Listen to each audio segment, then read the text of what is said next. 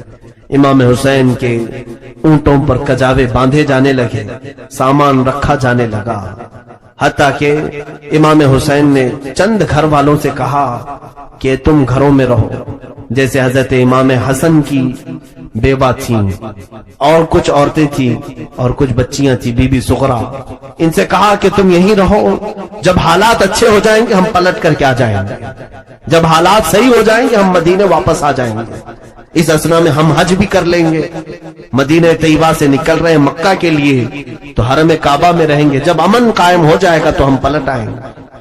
یہ کہہ کر کے وہ نکلے، لیکن مدینے والوں کو یہ کیا خبر تھی کہ رسول اللہ کا یہ نوجوان ہمیشہ کے لیے مدینہ چھوڑ کر جا رہا ہے۔